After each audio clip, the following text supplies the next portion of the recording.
बिस्मिल्लाहिर्रहमानिर्रहीम। अस्सलाम वालेकुम। मैं हूं जावेद इकबाल और आपको शारह दस्तूर में खुशामदीद कहते हैं। भारत की आलमी सतह पर शिकस्त और शर्मिंदगी का सिलसिला जारी है। पाकिस्तान के साथ कशीदगी के दौरान और पाकिस्तान के साथ जंग के दौरान जो उसे मुँह की खानी पड़ी और जिस एम्बैरसमेंट का वो शिकार हुआ, अब वो पूरी दुनिया में इसके लिए कोई ना कोई बहाना तलाश करने की कोशिश कर रहा है। लेकिन दुनिया भर का जो मीडिया है, जो ज़राए इब्लाग हैं, जो मुख्तलिफ़ अहम दिफाई मैगज़ीन्स हैं, उनमें जितने भी आर्टिकल्स आ रहे हैं, मज़मून लिखे जा रहे हैं, उसमें यह बात बिल्कुल वाज़ेह कर दी गई है और दो टोक अंदाज़ में कहा जा रहा है कि भारत को शिकस्त हुई है।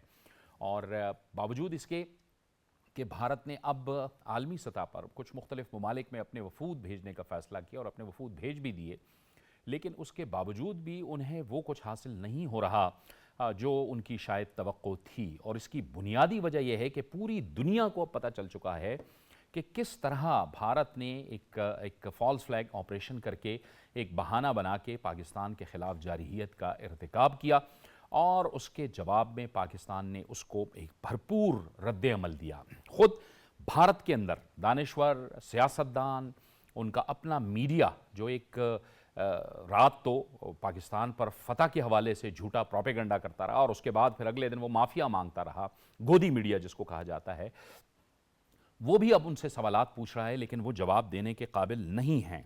इस वक्त भारत जो है वो पूरी दुनिया में सफारती तन्हाई का शिकार है और ये यकीनन उसके लिए एक बहुत बड़ी सफारती सतह पर एम्बैरसमेंट है। जबकि दूसरी जानिब पाकिस्तान के कैलकुलेटेड रिस्पॉन्स को अप्रिशिएट भी किया जा रहा है, उसका जिक्र भी हो रहा है और उसकी प्रिसिशन यानी उसकी एक्यूरेसी और उसकी क़तइयत के हवाले से भी उसकी तारीफ़ की जा रही है। और पाकिस्तान के साथ अहम ममालिक सिफारती सतह पर भी खड़े थे। इसके साथ साथ हम देखें कि अमेरिका से जो भारत की तवक्कुआत थी वो भी पूरी नहीं हो रही हैं और बार बार वो अमेरिका पर भी अब तनकीद कर रहे हैं। जबकि अमेरिकी सदर डोनाल्ड ट्रंप ने जब दोनों मुल्कों के हवाले से सीज़ फायर की बात की और उन्होंने बारहा कहा पाकिस्तान के हवाले से कि पाकिस्तान के लोग अजीम हैं, बहुत अच्छे लोग हैं, पाकिस्तान की लीडरशिप बहुत अच्छी लीडरशिप है और मैं चाहता हूं कि मैं इनके साथ तिजारत करूं। तिजारत जो हो रही है ये ना होने के बराबर है, तिजारत बढ़नी चाहिए।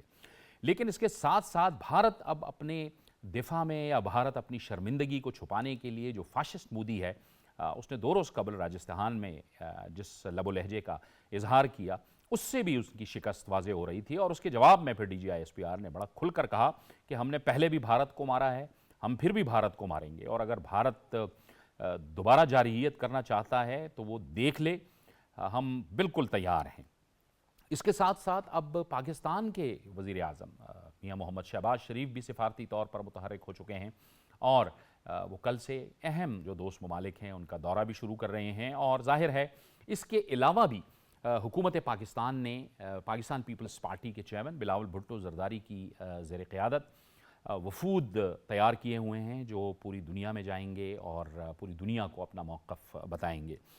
तो इसी हवाले से आज हम अपने प्रोग्राम में गुफ्तगू करेंगे कि भारत अब भी अपनी जो शैतानी हरकतें हैं या जो घटिया हरकतें हैं उससे बाज नहीं आ रहा, बावजूद इसके कि उसको शर्मिंदगी का सामना है। क्या पाकिस्तान की स्ट्रैटेजी होगी आने वाले दिनों में और पाकिस्तान सिफारती सतह पर अपने आप को बहुत कंफर्टेबल महसूस कर रहा है, इन्हीं मामलात पर बात करेंगे। और इसके लिए हमें ज्वाइन कर रही हैं हमारे साथ बैनुल-अक़वामी जो उमूर हैं उन पर नज़र रखती हैं डॉक्टर शाज़िया अनवर चीमा। डॉक्टर साहिबा बहुत शुक्रिया आपका, आपने हमें ज्वाइन किया। स्टूडियोज़ में हमें बाबर गोरसी ज्वाइन कर रहे हैं। बाबर आपका भी बहुत बहुत शुक्रिया। डॉक्टर साहिबा आप फरमाइएगा, ये जो एक बार फिर गीदड़ भभकियाँ हो रही हैं ये बिल्कुल एक शर्मिंदगी है और शर्मिंदगी को छुपाने के लिए सब कुछ ऐसा किया जा रहा है, लेकिन भारत तो ज़ाहिर है अपने मुल्क में भी शर्मिंदा हुआ और आलमी सतह पर भी शर्मिंदा हुआ है। देखिए, इस बात को पूरे इस तनाज़ुर में देखना पड़ेगा कि हिंदुस्तान ये पहली दफ़ा इस तरह की हरकत नहीं कर रहा है। जो क्रॉस बॉर्डर टेररिज़्म है, वो इसका बहुत पुराना एक हथियार है और पूरी दुनिया में इसके बारे में बात भी होती है। आपको याद होगा कनाडा के जो हैं प्रेसिडेंट पुराने टेओडोर थे, उन्होंने बाकायदा ये बात की थी कि हमारी सरज़मीन को दहशतगर्दी के लिए और टारगेट असैसिनेशन के लिए इस्तेमाल किया गया। फिर अमेरिका में इन्होंने ऐसा किया, साउथ अफ्रीका में इनके ऊपर एक केस है इसी तरह का। हम तो ये बात करते ही हैं और सबूतों के साथ करते हैं। हुआ असल में ये चीज़ें एस्केलेट इसलिए हुई हैं कि हिंदुस्तान को लगा कि शायद उसका उसका तरीका है वो करते चले जाने से शायद कोई मसला नहीं हो रहा है, कोई रोक टोक नहीं हो रही है। लेकिन उसने फिर उसका अंजाम ये देख लिया कि चूंकि आपका पिछला ट्रैक रिकॉर्ड इतना भद्दा है कि आपकी बात पे कोई यकीन नहीं कर रहा, उसने आपको डिप्लोमेटिक आइसोलेशन में डाल दिया। और साथ में आपकी जो अपनी कार्रवाई है, आपकी जो अपनी फौज है, आपकी जो अपनी मिलिट्री का जो स्ट्रेटेजिक ऑपरेशनल जो लेवल है, वो इतना लो है कि आप पाकिस्तान जैसी फौज का मुकाबला भी नहीं कर सकते हैं। अब ये जब दोनों चीजें आपस में मिल गई, एक का ट्रैक रिकॉर्ड है कि आप दहशतगर्दी क्रॉस बॉर्डर करते हैं और अपने मुल्क में भी करते हैं, लाशों की सियासत भी करते हैं और हर इलेक्शन से पहले करते हैं, तो दुनिया बेवकूफ या अंधी तो नहीं है। आप जितनी इन्वेस्टमेंट सफारती ताल्लुकात पे कर लें, लेकिन हर मुल्क ने अपना भी एक फेस कीपिंग का एलिमेंट रखना होता है।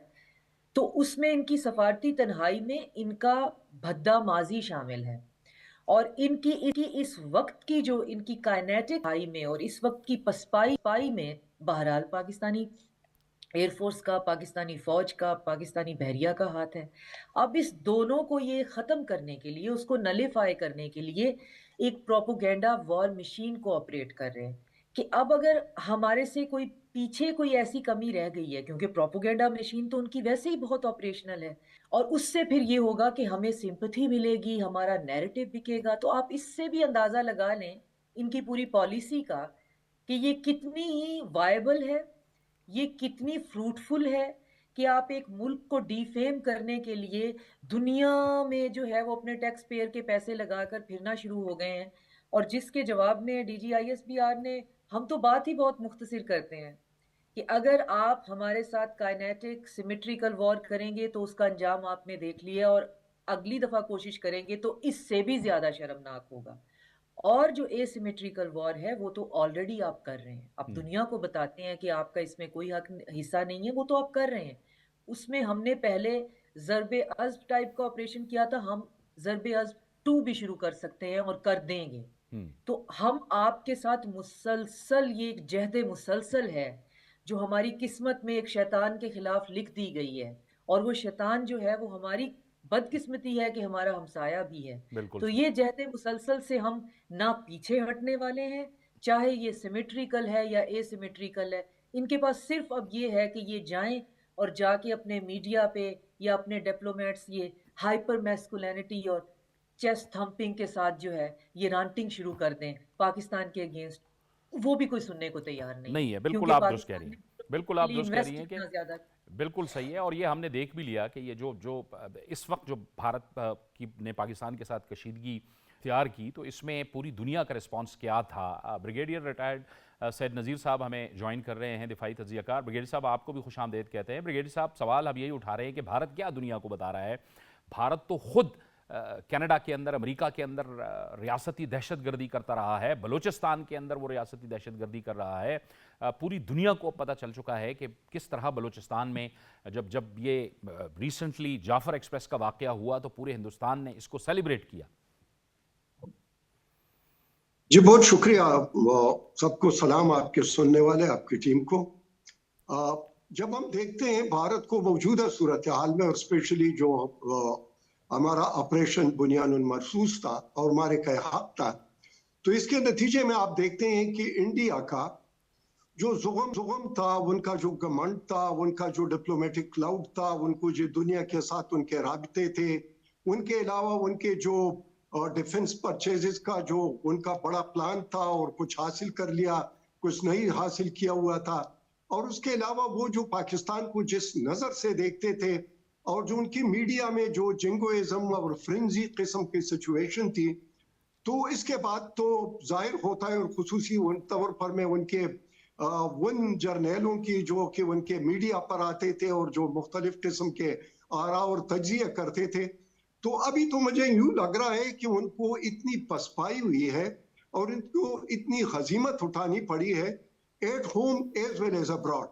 और दोनों तरफ पर, मतलब जिस महाज पर भी देख लो, तो इंडिया का जो जो गरूर था या जो उनकी सोच थी या उनकी जो नैरेटिव थी, वो सब शिकस्त खा चुके हैं। और जब एक शिकस्त खुर्दा जहन होता है और तो फिर उसके लिए वो बहाने ढूंढता है, और बहाने इस तरीके से ढूंढते हैं कि अभी जो वफ्द उन्होंने तश्कील दिया है कि दुनिया को बता दो कि हमारे साथ क्या ज्यादती हुई है या पाकिस्तान क्या कर रहा है टेररिज्म के हवाले से। लेकिन पाकिस्तान ने इस मामले में शुरू से काम किया हुआ है, और सारे डोजियर उन्होंने दुनिया में पहले भी अक़वाम मुत्तहिदा में भेजे थे, वहां पर मुख्तलिफ हुकूमतों के नुमाइंदों को दिए हैं।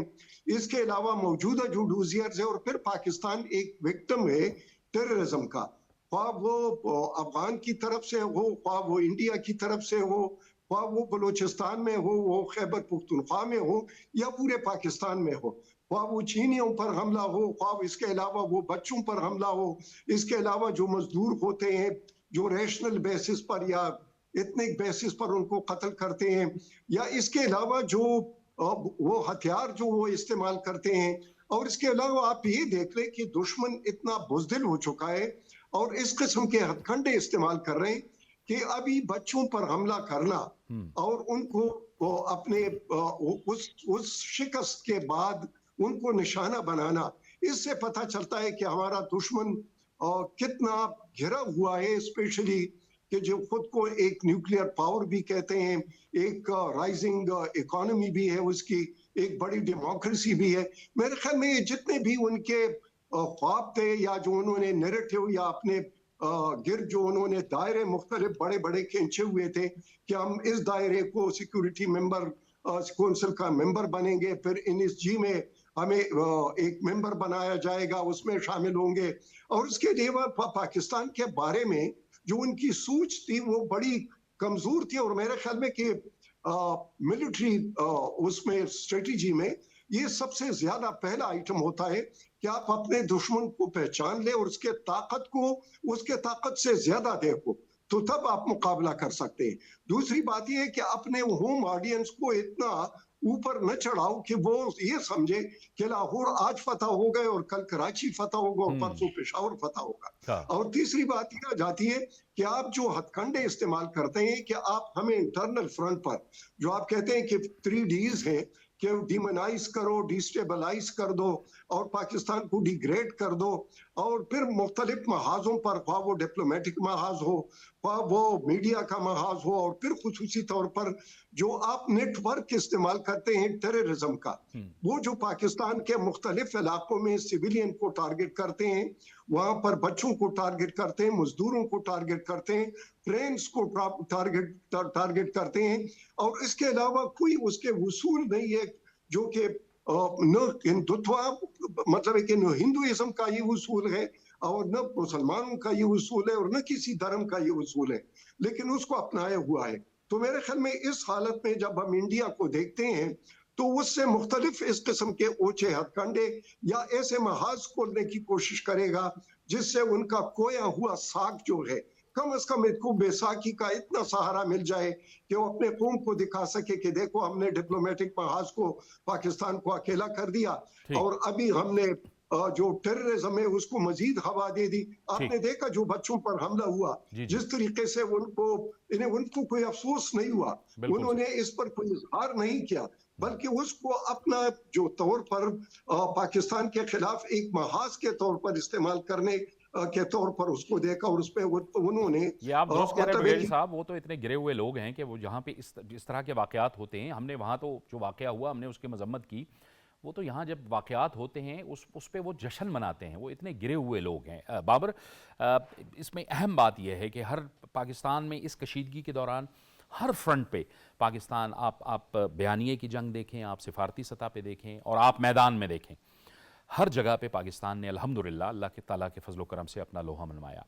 अब मीडिया का किरदार बड़ा अहम रहा, जिस तरफ ब्रिगेडियर साहब ने भी इशारा किया कि कभी वो कहते थे कराची फतह हो गया, लाहौर की बंदरगाह फतह हो गई, पता नहीं वो क्या क्या झूठ बनाते रहे और उसके बाद फिर अगले दिन वो माफिया मांग रहे थे। फील्ड मार्शल सैयद आसिम मुनीर साहब ने शाया दिया है, उसमें अस्करी हुकाम ने शिरकत की है, वज़ीर आज़म सदर साहब ने शिरकत की, और ख़ुसूसी तौर पर फील्ड मार्शल साहब ने जो है वो मीडिया के किरदार को सराहा है कि किस तरह भारतीय प्रोपेगेंडे के ख़िलाफ़ हमारे मीडिया ने उसका मुकाबला किया और पूरी दुनिया में ये बात फैलाई कि भारत झूठ बोल रहा है और बिल्कुल फजूल बातें कर रहा है। बिल्कुल। بالکل جس طرح آپ نے جاوید صاحب کی بات کی ہے، آپ دیکھیں کہ پورا میڈیا مبارکباد کا مستحق ہے. سب سے پہلے تو تمام میڈیا کے لوگوں کو مبارکباد دینی چاہیے، کیونکہ جو فیلڈ میں جنگ لڑ رہے ہوتے ہیں ان کو ایکچوئل پکچر کا پتہ ہوتا ہے. اور دوسرا یہ تھا جس طرح آپ نے کہا کہ عاصم منیر جو فیلڈ مارشل ہیں، جو انہوں نے سب سے پہلے جب بات کی وہاں پہ، جو جس طرح عشائیہ آپ نے کہا، تو انہوں نے سب سے پہلے میڈیا کی بات کی اور نوجوانوں کی بات کی. ابھی آپ ہم پاکستان کے میڈیا کی اگر بات کریں تو پاکستان کے میڈیا نے وہ کردار ادا کیا ہے جو کہ ان کو کرنا چاہیے تھا. آپ دیکھیں کہ جو انڈین ایک نیریٹو تھا اس کو نہ صرف انہوں نے کاؤنٹر کیا بلکہ انٹرنیشنلی منوایا کہ جو ہمارا میڈیا ہے یہ بالکل وائبرنٹ ہے، یہ سلجھا ہوا ہے، اور یہ اس وقت آپ کہہ سکتے ہیں کہ جسے پوری انفارمیشن تھی اور طریقے کے ساتھ اور اپنی باڈی لینگویج کو کنٹرول کر کے ہر چیز کو انہوں نے دنیا کے سامنے جو صحیح چیز تھی، جس طرح آپ نے کہا کہ تحقیق کر کے اس کی شناخت کر کے اور پھر اس کو کہا گیا کہ یہ ٹھیک خبر ہے، پھر جا کے میڈیا پہ چلائی. ہم صرف یہ نیشنل میڈیا کی بات نہیں کر رہے، ہم پورے پرائیویٹ میڈیا کی بھی بات کر رہے ہیں، جس میں تمام میڈیا ہمارے انٹرنیشنل میڈیا بھی ہے جس میں ہمارے جن کے ساتھ کولیبریشن تھی. تو میں سمجھتا ہوں کہ اگر یہاں پہ میڈیا کی سب سے پہلے، جس طرح ہم ہمیشہ کہتے ہیں کہ میڈیا کی جنگ ہوتی ہے، میڈیا نے بیسیکلی جنگ جیتی ہے پورے محاذ پہ انڈین میڈیا سے. اگر آپ انڈین میڈیا کے اس کے ساتھ کمپیریزن کریں تو میں سمجھتا ہوں کہ کوئی کمپیریزن نہیں، کیونکہ کوئی ایک ایسا نیریٹو بتا دیں، کوئی ایک چیز جو کہ ان کے میڈیا کی کہی ہوئی سچ ہوئی ہو، اور پاکستان کے میڈیا کی کہی ہوئی تقریباً تمام کی تمام باتیں جو ہیں وہ سچ ثابت ہوئے ہیں. اس میں آپ دیکھ لیں جنگ میں جس طرح آپ نے کہا کہ کوئی محاذ ہوا، جنگ کا محاذ ہوا، تو آپ نے دیکھا کہ رافیل گرے، ان کے ساتھ طیارے گرے، میڈیا نے بتایا، بالکل ایکوریٹ خبر تھی. آپ نے دیکھا سفارتکاری ہوئی، جس کی کالز آئیں انہوں نے ہمارے جتنے بھی اعلیٰ عسکری حکام تھے، ہمارے سیاسی تھے، لوگ تھے، پرائم منسٹر تھے، جو خبر آئی اسی طرح جو انہوں نے بھیجا اس طرح کی سفارتکاری کے میدان میں بھی. اسی طرح آپ دیکھ لیں کہ دوسرے جو سوشل میڈیا کے محاذ پہ بھی اگر آپ دیکھیں میڈیا کا، تو ہمارا کردار جو ہے، ہم تو میڈیا کے لوگ ہیں، ہم نے تو بات کرنی تھی، لیکن جو ہماری یوتھ تھی جو کاؤنٹر کر رہے تھے، جو اب لوگ تھے جنہوں نے پوری دنیا میں بیٹھ کے جو ہے کاؤنٹر کیا، وہ کوئی اوورسیز پاکستانی تھے، انہوں نے وہاں پر بیٹھ کے کاؤنٹر کیا. تو اس کا مطلب ہے کہ ایکوریسی جو ہماری میڈیا کی تھی اس کا کسی کے ساتھ کمپیریزن نہیں ہے. تو اس لیے میں یہ سمجھتا ہوں کہ یہ میڈیا نے ہی اصل میں جنگ جیتی ہے. بالکل ٹھیک ہے. ڈاکٹر شازیہ صاحبہ، آپ اس بات سے اتفاق کریں گی کہ دراصل اس میں خود بھارت ایکسپوز ہوا ہے، جنگی میدان میں بھی ایکسپوز ہوا ہے، سفارتی سطح پہ بھی ایکسپوز ہوا ہے، اور بیانیے کی سطح پہ بھی وہ ایکسپوز ہوا ہے. پوری دنیا اس پہ ہنس رہی ہے. آپ دیکھیں ان کے پروگرامز چھوڑ کے بڑے لوگ، پروفیسر کرسٹین فیئر کئی پروگرام چھوڑ کے چلی گئی. کیا اس نے الفاظ استعمال کیے کہ آپ لوگ کیا، یعنی بکواس کا لفظ بھی انہوں نے کہا کہ آپ یہ کیا کہہ رہے ہیں. جب انہوں نے کہا کہ جی وہ پاکستان کا طیارہ ہم نے مار گرایا ہے، تو انہوں نے ان کو جواب دیا کہ یار یہ آپ لوگ کیا کہہ رہے ہیں. تو ہر سطح پہ بھارت ایکسپوز ہوا ہے. پاکستان اور بھارت کے میڈیا کا کوئی مقابلہ نہیں ہے. جس طرح سے پاکستان کی صحافت نے اس چیز کو آبجیکٹیولی لے کے آگے چلے ہیں، اس کی تو آپ دیکھیں پوری دنیا نے پھر ہمیں دیکھا ہے کہ ہم کتنی سنجیدگی سے بات کرتے ہیں، اور ہم انٹرٹینمنٹ اور جرنلزم کی باؤنڈریز کو بلر نہیں کرتے. اب انڈیا میں تو بس یہی کسر رہ گئی تھی کہ ان کے خبر بتاتے ہوئے ساتھ میں ایک آئٹم سانگ بیچ میں آ جاتا، اور اس کے بعد باقی تو ان کے وہاں پہ پروگرام میں سب کچھ تھا.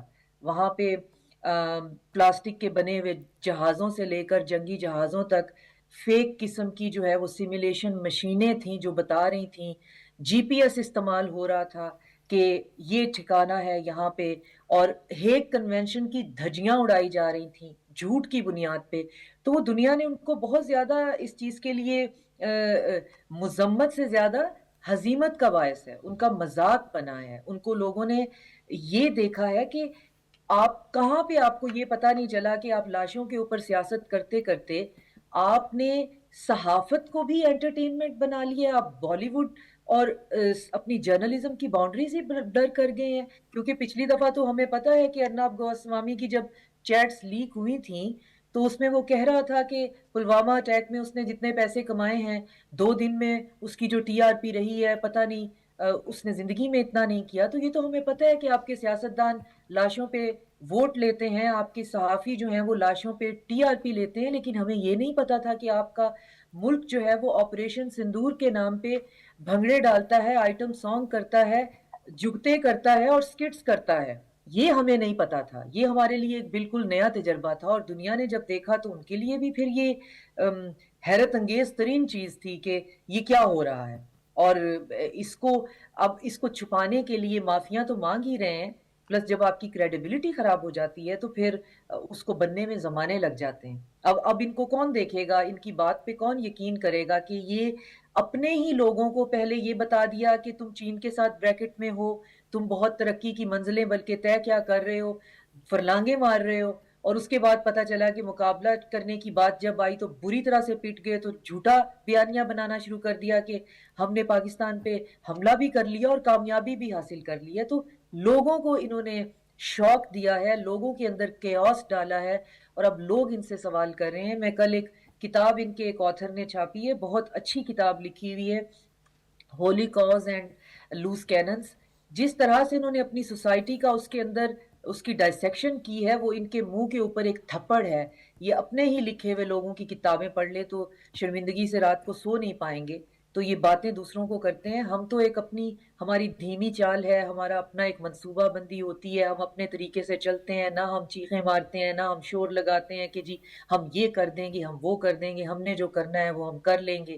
اور ان کا مقابلہ جو ہے یہ ہمارے کسی مقابلے میں آتے ہی نہیں ہیں, کیونکہ اب جو آپ نے دیکھا ہے لیٹسٹ ٹریو جو ہے وہ چائنا, افغانستان اور پاکستان کا ہوا ہے, تو پاکستان کو بھی اگر اکانومی اس کی بہتر کر دیں گے تو کہیں نہ کہیں ہیوی ہارٹ کے ساتھ کہنا پڑتا ہے کہ ٹیررزم کہیں نہ کہیں بزنس ماڈل بن جاتا ہے. تو جب ان کی اکانومی سٹرونگ ہو جائے گی تو ڈیفینیٹلی چائنا ان کو ادھر سے سپورٹ کرے گا, ادھر سے ہماری برادرانہ سپورٹ ہے. تو پھر جب باتیں کھلیں گی کہ اصل میں اس خطے کے اندر ٹیررزم کر کون رہا ہے, جب افغانستان خود منہ کھولے گا اس ٹرائنگل کا حصہ بن کے, تو پھر ان کے لیے پھر منہ چھپانے کی وہ نہیں ہوگی. لیکن یہ اتنے جاوید صاحب اتنے بے شرم لوگ ہیں, یہ پھر منہ کے اوپر جو ہے وہ آ جائیں گے اور اپنا جو ہے ہندوتا کا چہرہ لے کے اور پھر دنیا کو بتانے کے لیے پھر کوئی جھوٹ گھڑ کے سامنے آ جائیں گے. ان کے اندر یہ ٹینڈنسی نہیں ہے شرمندہ ہونے کی, ان کو بالکل اس بات کا آئیڈیا ہی نہیں ہے کہ کیسے ہم نے عزت سے کیسے جیتے ہیں. بالکل ٹھیک, بالکل ٹھیک. بریگیڈیئر صاحب یہ بہت اہم ڈیولپمنٹ تھی کہ عین اس وقت کے جب پاکستان اور بھارت کے درمیان کشیدگی تھی تو صادق خان صاحب افغانستان میں تھے, چین کے نمائندے بھی افغانستان میں تھے, وہاں بھی انگیجمنٹ ہو رہی تھی. لیکن اس کے بعد اب یہاں پر بھی انگیجمنٹ ہوئی, ہم نے دیکھا کہ تینوں ملکوں نے آپس میں انگیج کیا, متقی صاحب, اسحاق ڈار صاحب اور چین کے وزیر خارجہ. یہ بڑی ایک اہم ڈیولپمنٹ ہے کہ اس خطے کے اندر اگر بھارت کوئی شیطانی کرنا چاہتا ہے تو کسی بھی صورت میں افغانستان جو ہے وہ کسی کی بھی پراکسی بننے سے وہ باز رہے, وہ دور رہے, کیونکہ یہ تمام اس پورے خطے کے لیے جو ہے وہ بہتری کا سامان ہوگا. جی بالکل, آپ نے صحیح کہا کہ جس طریقے سے دیکھ لو جنگ مختلف محاذوں پر لڑی جاتی ہے اور اس کے بڑے ملٹیپل ڈائریکشن ہوتے ہیں, اور ان ڈائریکشنز کو ایک سنک میں, ایک سینرجی میں لے آنا, اس کو اسٹیٹ کرافٹ کہتے ہیں. اور اسٹیٹ کرافٹ تب ہوتا ہے جب کہ آپ ہر محاذ پر آپ کو پتہ بھی ہو کہ میں نے کیسے آگے موقع محل کے حساب سے بڑھنا ہے. اور دوسری بات یہ جاتی ہے کہ اس وقت میرے سامنے کیا مسئلہ ہے اور اس مسئلے کو کس طریقے سے ٹیکل کرنا ہے, اور پھر اس میں دوست ممالک کا اور باقی نیوٹرل کا اور اس کے علاوہ جو مخالف ممالک ہے اس کو کس طریقے سے لوپ میں لینا ہے. تو یہ میرے خیال میں ڈپلومیسی کا بہت بڑا اچیومنٹ ہوتا ہے کہ ایک طرف پر آپ کے ملک میں کرائسس ہو, ایٹ دا سیم ٹائم آپ اس سے پہلے افغانستان چلے جاتے ہیں اور پھر اس کے بعد آپ چین چلے جاتے ہیں اور افغانستان کو ساتھ لے کر. تو یہ ایک بڑی اچھی ڈیولپمنٹ ہے ان دا سینس کہ افغانستان ہمارا نیبر بھی ہے اور بہت سارے جو رشتے ہیں وہ ان کے ساتھ ہے, اور اس نیبر کو ہم بدل تو نہیں سکتے لیکن البتہ اپنا فرینڈلی اس کو بنا سکتے ہیں. اور اس کے لیے ظاہر ہے کہ جب تعلقات ہوں گے, اور خصوصی طور پر جب ہم خطے کو دیکھتے ہیں تو نیبر خود کو آپ دیکھ لیں کہ چائنا جو ہے ایک بڑا نیبر ہے جس کا سرحد ملتا ہے انڈیا سے بھی, پاکستان سے بھی, اور اس کے علاوہ افغانستان سے بھی. دوسری بات یہ جاتی ہے کہ یہ ٹرائی پارٹیٹ ٹاکس جو تھے یہ پہلے بھی ہوتے تھے, لیکن اس موقع پر اس کا ہونا اس بات کا اشارہ ہے کہ افغانستان کی ترقی اور ان کا جو امن اور ان کی جو خوشحالی ہے وہ اپنے نیبرز کے ساتھ بہتر تعلقات میں ندی کی گئی ہے. ایک دوسری بات جو سی پیک ہے, یہ سی پیک ایک ایسا منصوبہ ہے جس کی وجہ سے ہر ایک جو اس کے کنارے پر آتا ہے یا جہاں سے گزرتا ہے وہ خوشحالی کی طرف جائے گا. اس میں کوئی اسٹریٹجک ऑब्जेक्टिव्स ऐसे नहीं है जिसकी वजह से दूसरे मुल्क पर कब्जा करना या वहां पर कौंसुलेट बनाना और फिर दूसरे के खिलाफ इस्तेमाल करना। तीसरी बात यह जाती है कि वहां पर जाहिर है कि अमन आया हुआ है, लेकिन अनफॉर्चुनेटली पाकिस्तान उस अमन से बहरमंद नहीं हो सका है, बल्कि उनके जो वहां पर टेररिस्ट आउटफिट्स थे वो पाकिस्तान के खिलाफ इस्तेमाल हो रहे थे। और इंडिया इस नजर में था या आगे बढ़ रहा था अफगानिस्तान के मौजूदा हुकूमत के साथ कि जिस तरीके से पहले उनके कौंसुलेट होते थे और वो पाकिस्तान के खिलाफ फंडिंग भी करते थे, सहूलतकारी भी करते थे और इस किस्म के नेटवर्क्स को चलाते थे। तो मेरे ख्याल में कि अब अफगानिस्तान पर और उनके जो हुकूमत है उस पर ये चीज वाजी हो चुकी है कि न चाइना ये चाहता है, न पाकिस्तान चाहता है और न ईरान, न कोई और मुल्क ये चाहता है। तो खित्ते में अगर आपने एक अमन से रहना हो और अच्छे भाईचारे से, तो फिर इन चीजों से हाथ उठाना होगा और वहां पर जो कनेक्टिविटी है उसमें साथ मिलना होगा। फिर मैं दूसरी तरफ पर आपको मिसाल देता हूं कि इंडिया को देख लो, एक तरफ हम बांग्लादेश है, वहां पर जो उनकी प्रॉक्सी हुकूमत थी जब वो खत्म हो गई तो किस तरीके से बांग्लादेश वालों ने इंडियन को आउट कर दिया और अब किस किस्म के रिलेशन है। दूसरी तरफ पर चाइना देखो कि उनके साथ लाइन ऑफ एक्चुअल कंट्रोल पर जो मुख्तलिफ जगहों पर उनके लैंड के और इसके अलावा पॉपुलेशन के और इसके अलावा जो स्ट्रेटेजिक वो है मकामात है उसके बारे में जो एक किस्म का वो कन्फ्लिक्ट या वो चला रहा है, उनके साथ भी ताल्लुकात बुरे हैं। और दूसरी तरफ पर खुद को चाइना के खिलाफ वेस्ट प्लस के साथ खुद को एक बुलवर्क भी समझते हैं। मैं उस नफ्स को दोबारा बिगाड़ना नहीं चाहता वरना बुल आगे कुछ और आ जाता है। तीसरी बात यह जाती है कि उसके पास नेपाल के साथ किस किस्म के ताल्लुकात हैं, श्रीलंका के साथ, बर्मा के साथ, म्यांमार के साथ किस किस्म के ताल्लुकात हैं और फिर पाकिस्तान तो उसका दुश्मनी सही। लेकिन इन चीजों को देख लो कि वो अपने नेबर्स को किस तरीके से ट्रीट करते हैं, किस किस्म का हिजमान है और किस किस्म के शूज उसने पहने हुए हैं, जिसकी वजह से वो तो या अमेरिका का नकल कर रहा है या इजराइल का वो नकल कर रहा है और किस तरीके से माइनॉरिटीज को अपने अंदर ट्रीट करते हैं। मैं थोड़ा सा इसमें ऐड करूंगा, ये जो मीडिया के बारे में बात हुई, देख लो अभी वहां पर जो कि मीडिया वो जिस तरीके से गोदी मीडिया उसको कहते हैं और उसको इस्तेमाल किया, तो हमारे तकरीबन 27 ब्रीफिंग हुई थी जब से ये क्राइसिस शुरू हुए थे 4 दिन। उसमें मिनिस्टर्स भी थे, उसमें ISPR भी था, उसमें एयरफोर्स नेवी के नुमाइंदे भी थे और फिर वो खुद कोट करते हैं उनके अपने जो ऑब्जर्वर्स हैं या उनके जो एनालिस्ट हैं कि जिस तरीके से हमारा DG ISPR और उसके साथ नेवी एयरफोर्स वालों ने जिस तरीके से फॉरेन और डिप्लोमेटिक और बाकी उसको जो ब्रीफ किया, they were far away, rather they were not visible in front of the world। एक तो ये। दूसरी बात यह जाती है कि 27 ब्रीफिंग और उसके मुकाबले में उनकी 2-3 ब्रीफिंग भी नहीं है, तो समझ रहे हैं कि वो मीडिया का फेस नहीं कर सकते थे और हमारे पास बहुत इंफॉर्मेशन भी था।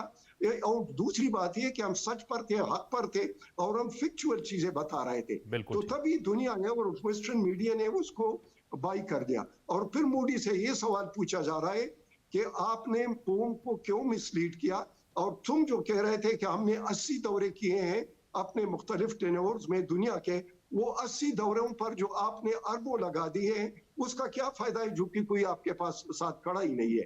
तो इसको कहते हैं कि completely isolated diplomatically, internally as well as in the region. बिल्कुल, आपने दुरुस्त कहा। और इन सब महाजों पर उनको सरप्राइज मिला है और जंग में सरप्राइज एक ऐसा प्रिंसिपल ऑफ वार है जो उसको अचीव कर लेता है वो दूसरा वो हार जाता है। और आप जो है हम भी सिफारती सतह पे सरगर्म हैं, हमारे वफूद भी जा रहे हैं। मुख्तसरन मैं चाहूंगा आप कमेंट कर दें, फिर ब्रेक की तरफ हमें जाना है। और वज़ीर आज़म साहब भी कल से दौरे शुरू कर रहे हैं ममालिक के। बेसिकली तो ये इंटरनेशनली जिस तरह इंडिया कह रहा था कि जी पाकिस्तान आइसोलेट हो गया, इस वक्त इंडिया आइसोलेट है।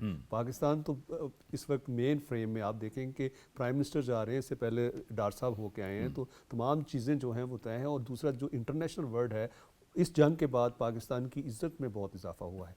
उसकी बुनियादी वजह ये है कि पाकिस्तान की जो सिफारतकारी है वो काम आई। उन्होंने कहा कि ये वाकई ही पीस चाहते हैं, ये ऐसी नेशन है जो चाहती है कि पीस हो और खिते से दहशत गर्दी का खात्मा हो। तो इसलिए दुनिया जो है उसको सराह रही है, क्योंकि दुनिया में जितनी भी दहशत गर्दी है उसका जो कनेक्टिविटी है और या उसका जो कनेक्शन है वो इंडिया से अब जोड़े जा रहे हैं। जिस तरह आपने पहले कहा कनाडा देख लें, अमेरिका देख लें, इसी तरह यूके देख लें, और अब पाकिस्तान में भी उसने दहशत गर्दी की है, हमारे मुल्क में आके उसने बम्बिंग की है, वो अरसे से कर रहा है। अभी तो फितना आपने देखा हिंदुस्तान कह दिया गया फितना। तो इसलिए पाकिस्तान की जो सिफारतकारी है ये ना सिर्फ दुनिया के सामने अब जो हमारा सही मौक़िफ़ है, जो हम चाह रहे हैं कि दुनिया फ्लरिश करे, ये खिता फ्लरिश हो और कश्मीर का मसला हल हो ताकि इस खिते में अमन हो। बिल्कुल आप दुरुस्त कह रहे हैं। और कनेक्टिविटी की और सी पैक की बात की ब्रिगेडियर सैयद नज़ीर साहब ने भी। एक ब्रेक का वक्त होता है। मैं शुक्रिया अदा करूंगा ब्रिगेडियर रिटायर्ड सैयद नज़ीर साहब का, डॉक्टर शाजिया अनवर चीमा साहिबा का, कि आप हमारे साथ इस मौजू पर शामिल गुफ्तगू रहे। आपका बहुत बहुत शुक्रिया। एक ब्रेक लेंगे और इलाकाई राब्ताकारी के हवाले से हम आपको बताएंगे कि पाकिस्तान एक बार फिर जो इकनॉमिक डिप्लोमेसी है उसका मरकज़ बनने जा रहा है। हम आपको देंगे एक ब्रेक के बाद।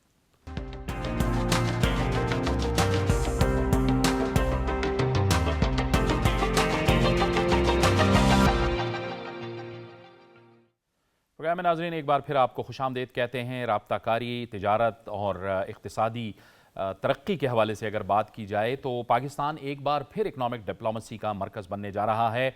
इसी माह के 29 और 30 मई को, यानी 29 और 30 मई को यहाँ पर वस्त एशियाई ममालिक की एक कॉन्फ्रेंस होने जा रही है। एशियन डेवलपमेंट बैंक के ज़ेर एहतमाम केरिक इंस्टीट्यूट है, उसके ज़ेर एहतमाम ये कॉन्फ्रेंस होने जा रही है, जिसमें इक़्तिसादी तरक्की, राब्ताकारी, तिजारत और तिजारती सहूलियात बढ़ाने के हवाले से बातचीत होगी।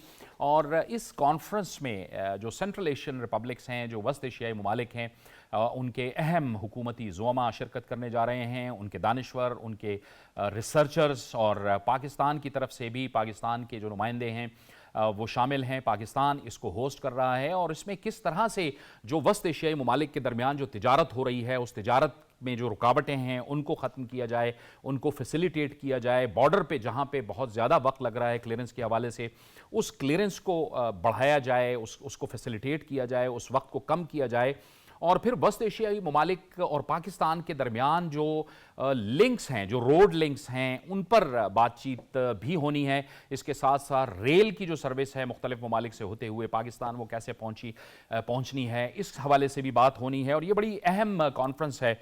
इसमें ज़ाहिर है इलाकाई ताउन को बढ़ाना, उसे मजबूत करना, ग्रीन इंफ्रास्ट्रक्चर का फ़रोग़, जनूबी एशिया और वस्त एशियाई के जो ममालिक हैं उनके दरमियान ट्रांजिट ट्रेड को मज़ीद आसान बनाने के हवाले से भी बात होगी। ये बहुत अहम कॉन्फ्रेंस है। और पाकिस्तान की चूँकि जो लोकेशन है, पाकिस्तान इस खित्ते में जिस जगह पे वाक़या है, उसकी वजह से पाकिस्तान को बहुत से फ़वाइद मिलने हैं। तो बहरहाल पाकिस्तान माशी डिप्लोमेसी के हवाले से भी इन तमाम मामलात पे नज़र रखा हुआ है। हमें ज्वाइन कर रहे हैं इस वक्त माशी तज्ज़ियाकार जनाब बदरुज़्ज़मा साहब। आप खुश आमदीद कहते हैं। बदरुज़्ज़मा साहब, बावजूद इसके कि कशीदगी रही, लेकिन पाकिस्तान एक नॉर्मल मुल्क की तरह बिहेव कर रहा है और ये कॉन्फ्रेंस होने भी जा रही है। आपके ख्याल में जो सेंट्रल एशियन रिपब्लिक्स हैं, जो केरिक रीजन है, ये कितना फ़ायदा दे सकता है कि अगर इसमें फैसिलिटेशन हो तिजारत को बढ़ाने के हवाले से और राब्ताकारी के हवाले से? जी, कैरिक का हमें रोल समझने की ज़रूरत है। कैरिक के अंदर 11 ममालिक है। इसके अंदर चाइना, मंगोलिया, काकेसिस के अंदर हमारे पास जॉर्जिया शामिल है, और इसके अलावा जो सेंट्रल एशियन रिपब्लिक्स हैं 5, वो इसके अंदर शामिल, पाकिस्तान और अफगानिस्तान। पाकिस्तान की जो तिजारत है उसका मेजर जो ट्रेडिंग पार्टनर्स हैं उसके अंदर चाइना और अफगानिस्तान शामिल हैं। इनके साथ हमारी तिजारत हिस्टोरिकल भी है, इसका साइज़ भी इंक्रीज कर रहा है। लेकिन इसके अलावा जो बाकी ममालिक हैं उनके साथ अगर हम तिजारत देखते हैं तो किसी भी मुल्क के साथ जो तिजारत का हुजम है वो $100 मिलियन से ज़्यादा नहीं है, जो कि पाकिस्तान की साइज़ की इकॉनमी अगर देखा जाए तो वो बहुत कम है। ओवरऑल ये जो ममालिक हैं $500 बिलियन ट्रिलियन डॉलर की इकॉनमी को रिप्रेजेंट करते हैं। एनर्जी रिच कंट्रीज़ हैं इन ममालिक के साथ। अगर हम तिजारत करते हैं तो पाकिस्तान एक एनर्जी डेफिसिट कंट्री है। एनर्जी के अंदर काफ़ी ज़्यादा काम हमारा हो सकता है। इसके अलावा स्लोली इन ममालिक के अंदर, जो कि इनकी economies one of the fastest growing economies हैं, आप इससे अंदाज़ा कर सकते हैं कि इस बार जॉर्जियन इकॉनमी कोई 9% के हिसाब से ग्रो करेगी। तो ये जो सेंट्रल एशियन स्टेट्स हैं, ये one of the fastest growing countries हैं। तुर्कमानिस्तान की एक्सपोर्ट बिल्कुल छोटे नंबर से बढ़ के कोई $20 बिलियन से ज़्यादा क्रॉस कर चुकी है। उसके पीछे एक मेजर चाइना तुर्कमानिस्तान पाइपलाइन, तो वो एनर्जी एक्सपोर्ट कर रहा है। रिसेंटली मेरा ज़ाती एक विज़िट हुआ सुस्त बॉर्डर और खिंजराब से, और काशगर शहर जो कि करीब वाक़ है, जो कि ताजिकिस्तान, तुर्कमानिस्तान, पाकिस्तान तीनों कंट्रीज़ को सर्व कर सकता है, वहाँ चाइनीज़ ने फ्री ट्रेड जोन्स को सेटअप किया है। तो अगर हमारे पास थोड़ी बहुत इंस्टेबिलिटी अफगानिस्तान के अंदर होती भी है, तो एक सेकंड अल्टरनेटिव रूट है, इसको भी अवेल किया जा सकता है। तो ये जो इंस्टीट्यूट है, इसने काफ़ी थॉरो रिसर्च की है, और मेनली जो ट्रेड अमंग दीज कंट्रीज़ है, ये जो रीजन है, इसके बढ़ाने में अगर हम इसकी रिकमेंडेशंस पे इम्प्लीमेंटेशन करते हैं और थोड़ा फास्ट पेस तरीके से करते हैं, तो क्योंकि इस कैरिक रीजन के अंदर जो एक बहुत बड़ा स्टेक होल्डर है वो एशियन डेवलपमेंट बैंक है। एशियन डेवलपमेंट बैंक इन तमाम कंट्रीज को बहुत अच्छा सपोर्ट कर रहा है इंफ्रास्ट्रक्चर डेवलपमेंट में, जिसमें रोड्स भी शामिल हैं, अदर लिंकेजेस भी शामिल हैं। तो मैं समझता हूँ कि ये एक ब्रेक थ्रू होगी कॉन्फ्रेंस, और अगर इस कॉन्फ्रेंस के बाद प्रैक्टिकली, चूँकि तमाम ममालिक रियलाइज़ भी कर रहे हैं कि ये जो ईस्ट वर्ल्ड, ये रीजन है, इसके अंदर काफ़ी गुंजाइश है तिजारत की, तो मैं समझता हूँ कि ये बड़ा एक इम्पॉर्टेंट स्टेप है। इसमें बदरुज़मान साहब बहुत सी ज़ाहिर है कि रिफॉर्म्स के हवाले से भी बातें आएंगी कि किस तरह आसानियाँ पैदा की जाएं, जो राब्ताकारी में वक्त लग रहा है उसको कम किया जाए, या बॉर्डर पे जो वक्त लग रहा है उसको कम किया जाए। कस्टम रिफॉर्म्स के हवाले से भी बात होगी। बहुत सी ऐसी चीज़ें हैं जिस पर हमारी हुकूमत पहले से भी बहुत काम कर रही है रिफॉर्म्स के हवाले से, सिस्टम को ज़रा स्मूथ करने के लिए। जी देखें, प्रॉब्लम ये है कि इस रीजन के अंदर एक डिफ़िकल्टी नेचुरल भी थी, जो कि रगेड टेरेन है, और रोड्स का इंफ्रास्ट्रक्चर इतना अच्छा नहीं था। लेकिन एक जो ये डेवलपमेंट आई है कि इस रीजन के अंदर अब जो बॉर्डर ट्रेडिंग पोस्ट्स बनी हैं, उनके अंदर कैपेसिटी डेवलपमेंट काफ़ी की जा रही है। तो जिस तरह मैंने आपको जिक्र किया कि सुस्त पोस्ट के अंदर, जो कि चाइना से टच करती है काशगर के अंदर, पर्सनली मैंने फील किया कि कस्टम्स का बहुत बड़ा फोकस था। हिस्टोरिकली यहाँ जो बड़ा वॉल्यूम है तिजारत का, वो चूँकि सी रूट से होता है, तो हिस्टोरिकली यहाँ इंफ्रास्ट्रक्चर इतना ज़्यादा स्ट्रॉन्ग नहीं था। लेकिन अभी रिसेंटली कुछ सालों में काफ़ी हार्मनी आई है कस्टम प्रोसीजर्स के अंदर। तो उस हार्मनी की वजह से भी एक इंटरेस्ट डेवलप हो रहा है लॉजिस्टिक कंपनीज का, वो हब बना रही हैं इन जगहों को। तो मैं समझता हूँ कि जब इस कॉन्फ्रेंस का इनेकाद होता है और इसके अंदर कस्टम्स, कॉमर्स और इवन फाइनेंस की मिनिस्ट्रीज वो एक्टिवली पार्टिसिपेट करती हैं और जो हिकअप्स हैं उनको रिमूव करती हैं, तो ये बड़ा एक इम्पॉर्टेंट स्टेप होगा। इसके अंदर एक जो सेकंड स्टेप है वो बेसिकली ट्रांजिट की फैसिलिटेशन भी है, क्योंकि ज़्यादातर कंट्रीज़ लैंडलॉक्ड कंट्रीज़ हैं, तो एक तीसरे मुल्क को अगर आपने गुड्स को ट्रैवल कराना है तो एक इंटरमीडिएरी मुल्क से गुजरना पड़ेगा।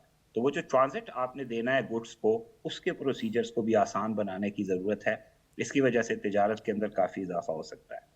बिल्कुल ठीक, और राब्ताकारी की बात है। और हम इसमें देख रहे हैं बाबर के रिफॉर्म्स की जो बात हो रही है, उसमें बहुत से ऐसे इदारे हैं जिसमें हुकूमत पहले ही से बहुत से रिफॉर्म शुरू कर चुके हैं। FBR को अगर आप ले लें, उसके अंदर कस्टम्स और बाकी जो इदारे हैं वो भी आते हैं, तो बहुत काम इदारों पे हो रहा है, और उसके लिए एक विल चाहिए होती है जो गवर्नमेंट की लग रही है हमें। बिल्कुल आपने ठीक कहा। देखिए, आप इससे पहले कितनी स्मगलिंग होती थी हमने 500 मिलियंस की जो है स्मगलिंग रोकी है।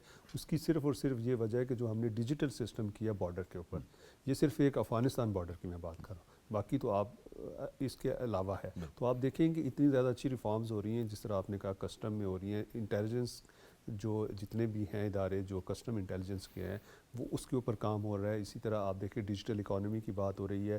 جس طرح آپ نے یہ سب سے بڑا امپورٹنٹ بات یہ ہے کہ ایک ٹرک جو ہے وہ گوڈس لے کے آتا ہے اور 24 گھنٹے 3 دن ادھر کھڑا رہتا ہے. تو اس کے لیے بھی وہ سسٹم بنا رہے ہیں تاکہ ان کو جو زیادہ میکسیمم ان کا یہ ہے کہ 2 سے 3 گھنٹے میں جو ہے اس کی کلیئرنس ہو. کیرک ریجن کا ساری توجہ بھی اسی بات پہ ہے کہ آپ اس وقت کو منیمائز کریں تاکہ تیزی آئے تجارت کے اندر تیزی آئے. دیکھیں یہ جس طرح انہوں نے بدر صاحب نے بھی کہا کہ یہ ایسے ممالک ہیں کہ جن کی اگر آبادی بھی آپ دیکھیں تو بہت زیادہ ہے اور ان میں گروتھ ریٹ بھی بہت زیادہ ہے اور اسی کے اوپر کام ہو رہا ہے. آپ نے دیکھا کہ 3-4 دن پہلے اسحاق ڈار صاحب جو deputy prime minister foreign minister ہیں انہوں نے بھی یہی بات کی تھی کہ ہم ریل کا نیٹ ورک جو ہے ازبکستان سے افغانستان سے ہوتا ہوا آئے گا اور چائنیز اس کو جو ہے وہ سارا وہ اسپانسر کر رہے ہیں. تو یہ باتیں جو ہیں اگر یہ کنیکٹیوٹی ہو جاتی ہے یہ چیزیں ہو جاتی ہیں تو یہ ریجن جو ہے وہ زیادہ فلرش کرے گا. اور دوسرا تمام کے تمام جتنے بھی وسائل ہیں وہ ان ریجنز کے پاس آپ دیکھیں آئل میں دیکھ لیں قدرتی وسائل جتنے ہیں وہ اس ریجن میں ہیں. تو اس لیے یہ جو کانفرنس ہو رہی ہے یقیناً اس طرح کی کانفرنسز ہونی چاہیے. اس سے یہ ہوگا کہ نہ صرف پاکستان کی اکانومی بہتر ہوگی بلکہ دنیا کی اکانومیز بھی بہتر ہوں گی. ہاں اور جو ظاہر ہے اس پورے خطے میں جو چین اور پاکستان جس طرح سے پاکستان امن کے لیے کام کر رہا ہے چین اقتصادی ترقی کے لیے کام کر رہا ہے تو اسی طرح سینٹرل ایشین ریپبلکس جو ہیں اور یہ کیرک انسٹیٹیوٹ یہ بھی اس علاقے میں تجارتی سہولیات اور کنیکٹیوٹی جو رابطہ کاری ہے اس کو بڑھانے کے حوالے سے اپنا کردار ادا کر رہی ہے. بہت بہت شکریہ بابر گورسی آپ کا. بدرالزمان صاحب آپ کا بھی بہت بہت شکریہ آپ نے ہمیں اس گفتگو میں جوائن کیا. یہ تھا ہمارا آج کا پروگرام. جاوید اقبال کو اجازت دیجیے. اللہ حافظ.